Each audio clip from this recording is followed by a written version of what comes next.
Donc, docteur Jean-Paul Cassard. Alors, c'est l'ami de la Tunisie réellement, c'est notre ami. Donc Jean-Paul Cassard, il est français et canadien en même temps. Il est consultant, formateur en organisation qualité-service. Il a un doctorat de l'École centrale de Paris, donc il est centralien. Il a une maîtrise en droit des affaires. Et il est consultant international en organisation, performance, qualité des entreprises tertiaires, c'est-à-dire services, depuis plus de 40 ans, en France, Canada, Belgique, Maroc, Italie, Tunisie, etc., etc., etc. Une riche expérience. À vous la parole. Merci. Merci.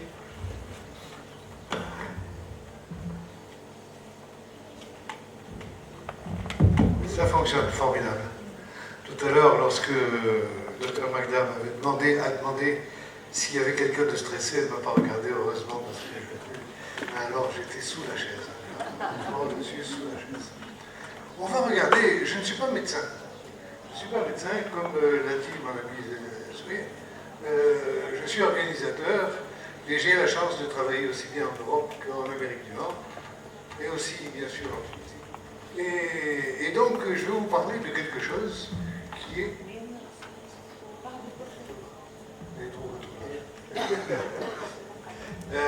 et je vais vous parler de quelque chose dont je suis témoin pratiquement partout, dans tous les pays dans lesquels je travaille, c'est les risques psychosociaux. Pour répondre à moitié à la question que vous avez posée, monsieur, tout à l'heure, effectivement, on s'aperçoit que les risques psychosociaux, si on prend la définition de l'OMS, de l'Organisme mondial de la santé, c'est un risque qui est causé par des facteurs qui sont propres à l'entreprise. C'est-à-dire que, théoriquement, si on prend uniquement la définition, l'OMS ne tient pas compte des risques qui pourraient être causés par des facteurs externes à l'entreprise. C'est ça qui est gênant parfois. Parce qu'il y a une grande porosité entre les risques externes à l'entreprise, les risques familiaux par exemple. Vous avez, monsieur, madame, vous avez une dispute avec le voisin par exemple. Hein, il y a le chien qui ne fait qu'aboyer pendant toute la journée, pendant toute la nuit. C'est gênant. Ça va vous gêner dans votre travail même. Et vous allez avoir des discussions, des disputes. Ça va avoir une incidence forcément dans votre travail. Mais l'OMS ne tient pas compte de ça. Il dit, en fait, le principal, c'est qu'il faut travailler au niveau de l'entreprise. Au niveau de l'entreprise, et on va s'apercevoir que c'est extrêmement important. On va s'apercevoir que c'est extrêmement important. L'OMS, par exemple, nous dit la chose suivante. Elle nous dit, savez-vous que pour un travailleur normal, comme vous, comme moi, comme tout le monde dans cette salle, on travaille pour gagner notre vie, eh bien, le manager, celui qui est au-dessus, a plus d'importance que le conjoint au niveau des risques psychosociaux. Vous tombez sur un manager qui vous gâche la vie, c'est fini. On va voir ça. On va voir autre chose aussi, qui va être extrêmement intéressant. Extrêmement intéressant, c'est que lorsqu'on parle de risques psychosociaux, très souvent on parle du stress. Et on parle du burn-out. Mais on va voir que le burn-out n'est qu'une facette des risques psychosociaux. Il en existe des tas d'autres. Et si vous voulez, on va commencer par les risques psychosociaux. Qu'est-ce que c'est? Vous voyez la définition ici de l'OMS. Vous avez des risques pour la santé mentale, physique et sociale, engendrés par des conditions d'emploi et des facteurs organisationnels et humains. Alors qu'est-ce que ça donne? Déjà, ça donne la chose suivante. Les salariés qui sont les plus touchés, actuellement, selon les études mondiales, c'est les jeunes de moins de 29 ans. C'est amusant, hein? Pourtant, tu démarres dans la vie. Il y en a des jeunes de moins de... Oui, il y en a des jeunes de... C'était pas préparé. Et tu démarres dans la vie, déjà tu es stressé. Comment ça se fait? Comment ça se fait? On va se demander. Pourtant, c'est possible aussi que tu n'aies pas beaucoup de travail. Comment ça se fait? On va se demander, on va se poser la question. Les femmes. Docteur Magda, il a raison. Les femmes sont extrêmement stressées. Et en troisième lieu, qui c'est qui vient? C'est les managers. Et on va voir les managers, mais pas les managers, peut-être pas les grands boss, les grands patrons. ce sont les managers de niveau intermédiaire. Ceux qui sont entre, comment on dit, entre l'enclume et le bas. Ceux qui doivent traduire les directives de la direction, ou parfois on dit qu'est-ce que c'est, mais où est-ce qu'on en est? Mais ils sont, est-ce qu'ils voient la réalité de temps en temps? Qui c'est qui n'a pas eu cette réflexion? N'est-ce pas? Et moi, comment je vais faire pour gérer mon équipe? On me parle de la fin du monde. Moi, je vois la fin du mois. La réalité, le manager de premier niveau, c'est quelqu'un d'extrêmement important. Il y a des risques psychosociaux. Alors, les symptômes sont extrêmement difficiles à détecter. Je sais, parce qu'on a travaillé avec des psychologues, des psychosociologues, des spécialistes de l'organisation. Les symptômes sont extrêmement difficiles à détecter. Il me disait c'est très extrêmement difficile. Lorsqu'on parle de burn-out, par exemple, très difficile. Une fois, il m'a raconté, il m'a dit pourquoi. Je lui ai demandé pourquoi c'est difficile. Il m'a dit parce que tu ne sais pas. Tu ne sais pas. Et même la personne en question ne peut pas savoir. Il me dit je vais te raconter une histoire. Il m'a dit tu sais le burn-out c'est quoi? Je vais te raconter une histoire. Une fois j'étais à ma fenêtre sur mon balcon et j'ai vu quelqu'un qui se jetait du 10e étage. Et tu sais qu'est-ce qu'il disait en passant? Il disait jusqu'à présent ça va bien, jusqu'à présent ça va bien. Il est tombé. Le burn-out c'est la même chose. Tu t'en aperçois pas. Et lorsque tu t'en aperçois, c'est malheureusement trop tard. On va regarder ça. On va regarder ça avec les symptômes physiques que les deux médecins vont bien nous faire comprendre.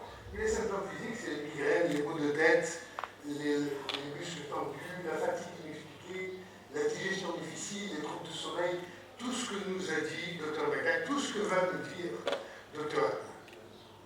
Et aussi, nous avons aussi et surtout des troubles, des symptômes comportementaux. Qu'est-ce que c'est les symptômes comportementaux?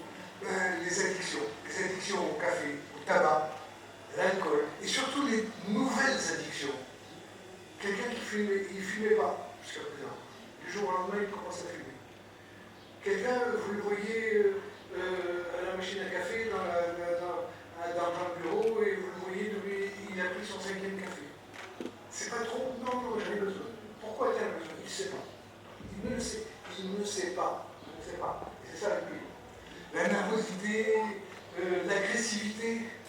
Pourquoi tu me parles comme ça aujourd'hui? Excuse-moi, je me coupe de boulot. Voilà. Des troubles du sommeil, de la concentration, etc. Et les conséquences pour l'entreprise sont énormes. Je vous parle encore une fois, en tant qu'organisateur, en tant que conseil de l'entreprise. Il y a une diminution de la motivation et de l'engagement des travailleurs et une ambiance de travail négative. Ça donne des conflits internes entre salariés et hiérarchie. Ça donne un absentéisme interlocutaire extrêmement important. Et bien sûr, une baisse de la performance, une augmentation considérable des coûts, une perte des savoir-faire. Parce que ce qui va se passer, c'est qu'on va le voir, le gouvernement peut apporter aussi, peut entraîner des fois des missions, des renvois. C'est possible aussi. Il y a une perte de réputation. Parce que les gens qui sont mal dans leur peau, tu travailles dans l'entreprise X, tu es mal dans ta peau. Tu es mal dans ta peau. C'est pas ta faute, parce que tu es malade, c'est une maladie. Et tu ne le sais pas. Mais tu es mal dans ta peau. Qu'est-ce que tu vas faire? Tu vas commencer à parler contre l'entreprise. Tu vas dire, non, l'entreprise X, tu sais, je travaille, mais si tu savais ce qui s'y passe. Et là, qu'est-ce qui se passe? L'entreprise va perdre des clients, va se décrédibiliser. Les investisseurs ne vont plus vouloir mettre de l'argent dans l'entreprise.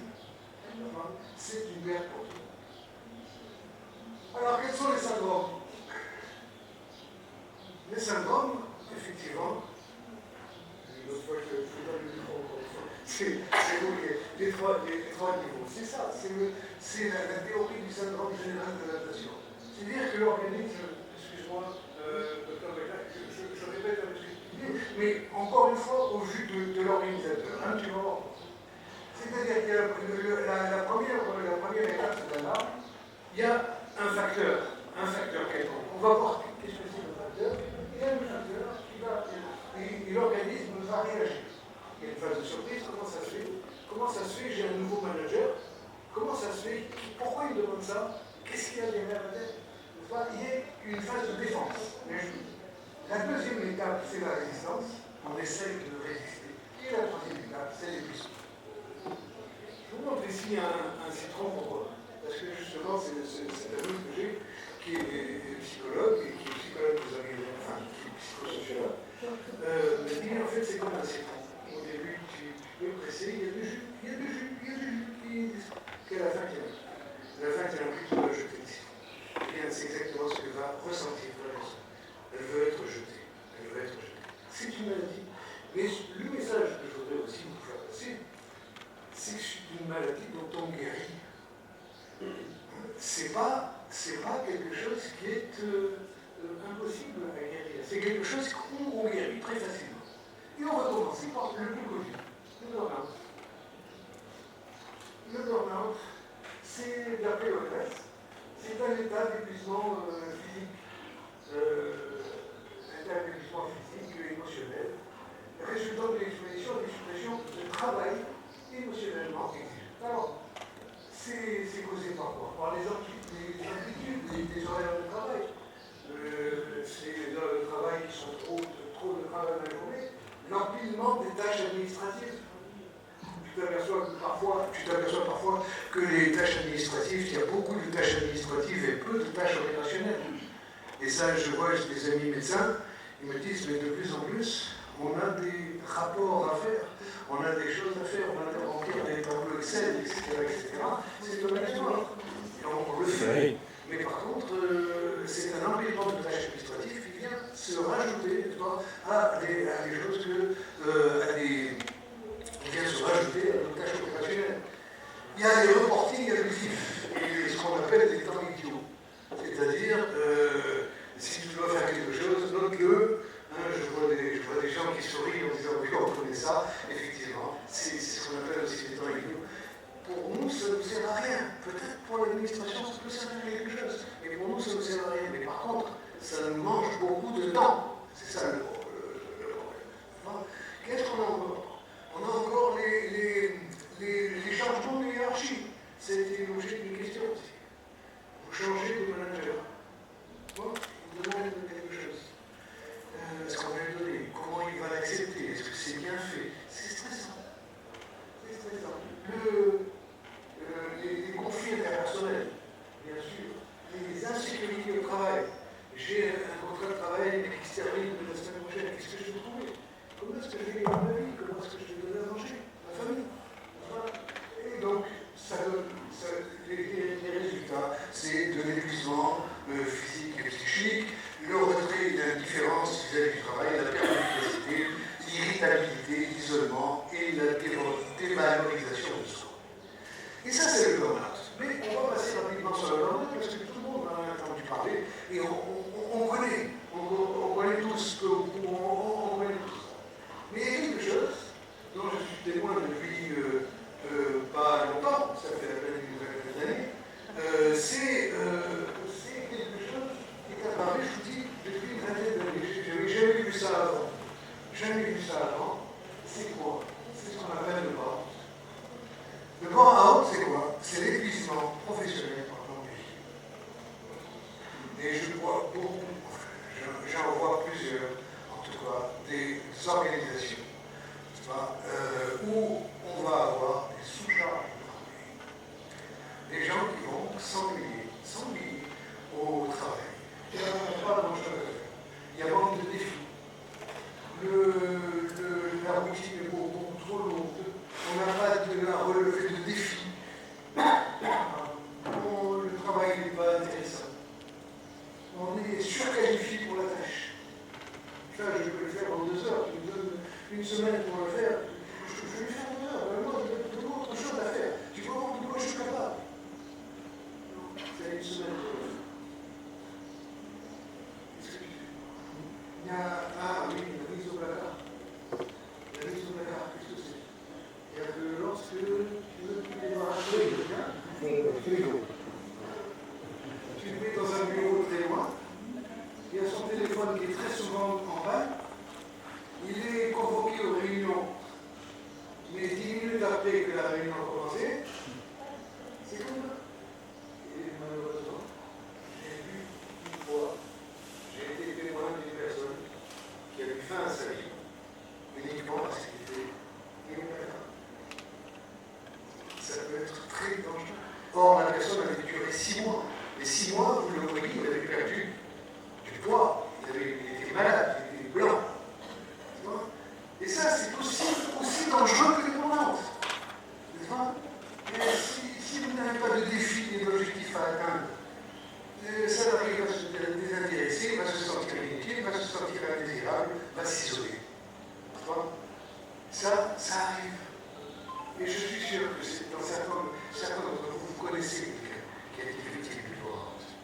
C'est aussi dangereux que le bras. Vous avez un troisième. Vous avez le burn-out. C'est quoi? C'est l'épuisement par manque de sens du travail. C'est pas le manque de travail, c'est le manque de sens du travail. C'est-à-dire le salarié c'est ce qu'on appelle des bullshit jobs. C'est des emplois qui servent à rien. On se demande pourquoi. Et le travail est inintéressant. Il est inutile. Et il ne me permet pas d'avancer. C'est pas un problème de quantité de travail, c'est un problème de la qualité du travail. C'est un conflit de valeurs. Vous avez raison, madame. C'est un conflit de valeurs. Par exemple, je suis écologiste. Je crois dans l'environnement, je crois à la pollution, etc. Et je crois vraiment dans une situation où on pollue le région. Il y a un conflit de valeurs dans la société. Et ça, c'est normal. Mais il va falloir une société rentrer, il veut le démissionner pour enfin avoir un travail conforme à ses valeurs. Et ça, aussi, je suis certain que vous connaissez ces gens, ils vont dire oui, non.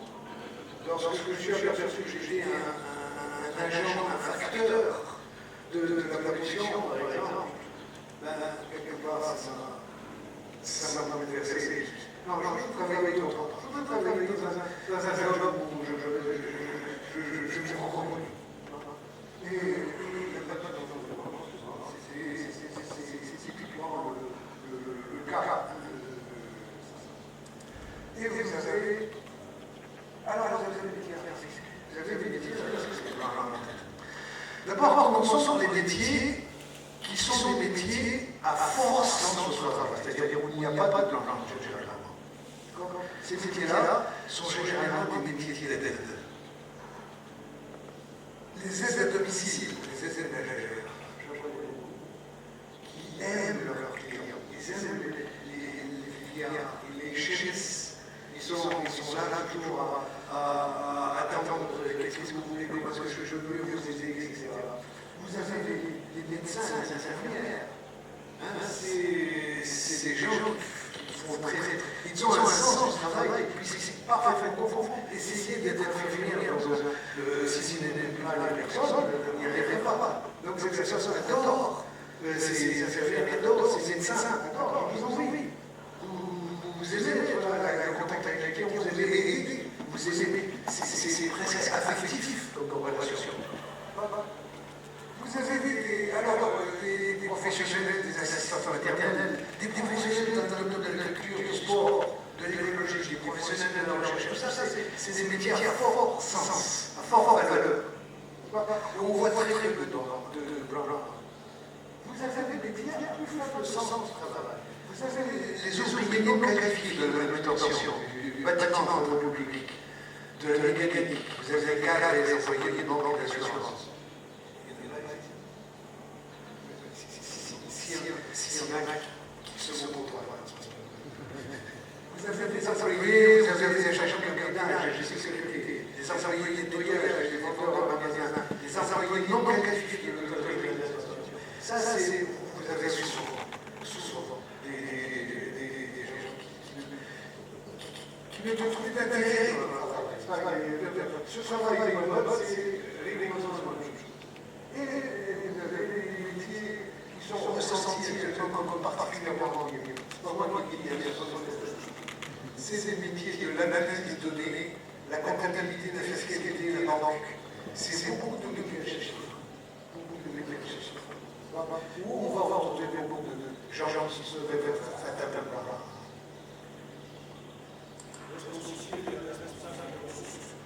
Le responsable des ressources humaines va avoir un rôle primordial dans la prévention des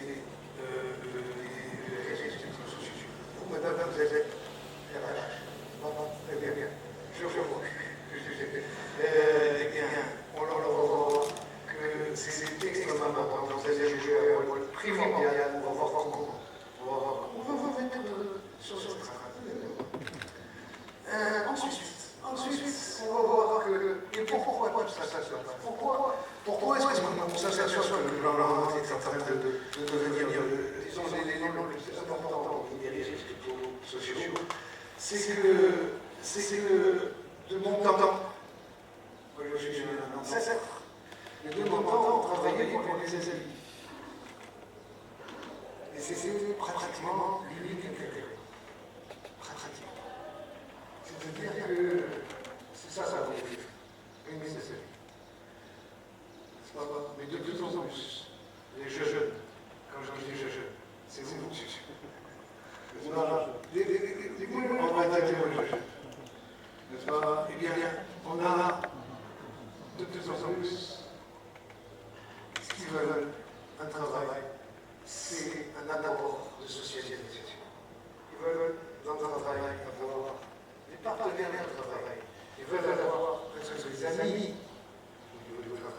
Ils veulent pouvoir dialoguer, parler avec les collègues du travail. Et troisième chose, ils veulent socialiser. Et on voit ce sollicissement-là, c'est-à-dire, avant, c'était uniquement aimer ses amis, nous voyons de plus en plus les jeunes. En fait, ça vient, allez, presque, ça, presque se sont aidés. Selon une étude qui a été publiée au Canada, récemment, 2022, 80% des dépendants disaient on préfère un emploi, un salaire moindre, mais de meilleures conditions de travail. 80%, c'est énorme. Alors, je ne sais pas combien moins ça veut dire. Mais je sais qu'ils vont au niveau des jeunes, c'est une étude du niveau des jeunes. Ils vont privilégier beaucoup plus les jeunes. Alors, les jeunes veulent sacrifier leur professionnel de travail, ils sont beaucoup plus concentrés sur l'environnement, la santé, ils sont plus exigeants sur l'environnement de travail, sur l'équilibre de la vie professionnelle et de la vie familiale, n'est-ce pas? Surtout, bien entendu, sur les femmes. Et c'est pour ça qu'on voit que les femmes sont les bien intéressées aux risques sociaux, et surtout aussi, ils sont beaucoup plus intéressés avec la qualité des relations. Comme on le disait tout à l'heure, dans cette développement de l'individu, tu veux les enfants que le conjoint. C'est normal. Le conjoint, tu le vois combien de fois? Tu le vois un jour qui voit beaucoup plus que son collègue de travail que le conjoint. C'est la vérité. C'est la vérité. Et on voit des phénomènes. C'est quoi le racisme? C'est quoi le racisme? Non, c'est récent. Ça date de l'année dernière. Vous avez certainement entendu parler d'un phénomène mondial qui est la grande émission. La grande émission, c'est quoi? C'est, vous avez, qui touche actuellement quelque chose comme plus de 20 millions d'Américains. Et bien, ce sont ces gens qui démissionnent. Simplement, qui démissionnent. Beaucoup, énormément, par Brown-out. Tout ça, ce sont des jeunes. Ce sont des jeunes qui disent, attends, j'ai essayé cette entreprise, je démissionne. Ils n'ont pas un problème d'emploi. Tu quittes le travail le vendredi, le lundi, tu retournes à l'emploi, ça n'a pas de problème. Donc, alors, ce que je dis, c'est quoi? C'est que les gens qui sont les plus, les plus qualifiés, les plus courageux, etc., vont quitter leur emploi. Mais qu'est-ce qui va se passer? Entre-temps, ce qui va se passer, c'est qu'il y a ceux qui sont restés dans l'entreprise. Et ceux qui sont restés dans l'entreprise, eux, tout simplement parce qu'ils étaient dans l'emploi, tout simplement parce qu'ils doivent gagner leur vie, et qu'ils ne peuvent pas continuer ailleurs. Qu'est-ce qui va se passer? C'est ils vont avoir le sentiment sans valeur. Et ils en veulent à leur employeur. Et il y a un phénomène qui va se passer, c'est qu'ils vont en parler à leurs collègues, en disant ouais, si on resterait ici, nous, alors X, Y, partie de notre entreprise, et ça marche bien pour lui, n'est-ce pas? Et alors que nous, on est là, mais il n'en parle pas de son manager. Le manager, c'est pour ça que c'est difficile à cerner. Mais seulement, ça donne ça se répand